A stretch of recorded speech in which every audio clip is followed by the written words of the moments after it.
Hi everyone, I'm Gabriel Benjamin, and today we are going to be talking about a cat warm-up, cat-cow traditionally versus cat rolls, which is something I'm more interested in teaching. So anyhow, let's just take a look at the cat-cow. I just filmed a longer class for my channel, so I'm nice and warmed up. The cat-cow is often used as a warm-up, and it's a short position, so knees above hips, shoulders above wrists, and so you do a kind of an arch of the low back and a lift of the head, and then you do big rounding position of the spine, and you go back to that. So you're really lifting the tailbone, and you're making a back bend. You're lifting the head, and you repeat that. So for me, I find that this is too much on the low back and a lot of lifting of the chin, right? So let's talk about that a little bit. Let me just mention really quick, by the way, that my low back doesn't have a deep dip in it because it's naturally a little more rounded, probably from years of cycling. But some students who have a deep lumbar curve, when teachers especially say things like drop the belly, their back will dip down really deep, which just because your back moves that way doesn't necessarily mean that that's a good thing. I just did practice, so I'm warmed up. So for me, it feels like it's compression, but it's not too much. If I was stiff, or if I hadn't done years and years of yoga, my body personally would not enjoy that, having that strong pressure in the low back and the lift of the chin. Now, I'm not saying that deeper compression in the low back and the lift of the chin isn't applicable. Like in a wheel pose, your body does that and it's deeper, but a wheel pose is more of an intermediate thing, so you build up to being able to do that.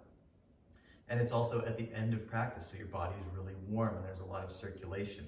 A lot of times what makes the difference between compression being good versus bad is how much circulation you have in your body.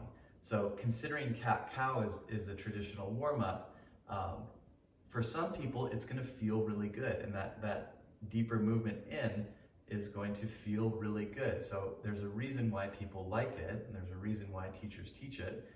For me personally, and for a lot of other people, especially people with neck issues, low back issues, cyclists in general, that extension of the neck is something we're doing a lot already if you're a cyclist who watches this channel. So I don't recommend it so much as the best way to warm up the spine.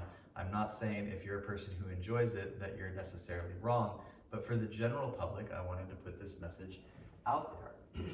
So you may notice if you've watched my channel or taken my class live that I like a cat that's a little longer, so the knees are a little behind the hips. I've broken my wrist before, so I have my wrists a little in front of the shoulders, not a lot, but just a little, and that's less pressure on the wrist. And I do a method where I round from the tailbone, so I work through the low back, mid back, and upper back, and then tuck my chin. And then I lengthen, I refer to this as neutral. So it might be a little bit of a lift of the chest, but it's not an excess lift of the chin. You see how my back is not too arched. And I'm trying to roll my back, so not just doing it all at once. Like cat-cow a lot of times is just arch the back, round the back, and this is a roll. So I'm going more from neutral. And sometimes I really do emphasize the rounded position and squeezing the core, but I always give students the option not to do that. So that position, that could be really beneficial for some, that could cause pain for others. So mainly just moving the spine is the primary goal. Like simple movements in the beginning to get that circulation going that helps the body feel warmed up for deeper experiences, deeper openings, and more complicated movements. That's my main purpose of starting class. You may notice if you've taken my class, I'm doing a lot of really simple movements. There's not big range of motion.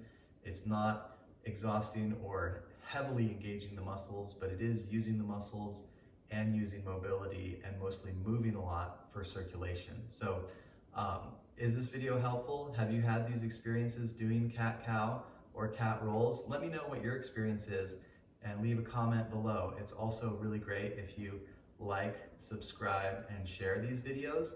And if you would like to see more breakdowns and alignment videos or just sort of pro-cons videos, then please list the postures, list the movements, list the ideas that you want to learn more about, and I'll be doing these breakdowns more and more each week. Thank you so much, and have a wonderful day. Oh, also I have a membership platform now where I'm still posting public videos. I'm doing longer videos that are exclusive to members. So if you'd like to join the membership, check the link below, send me an email to inquire more, and we can proceed from there. All right, thanks everyone, ciao.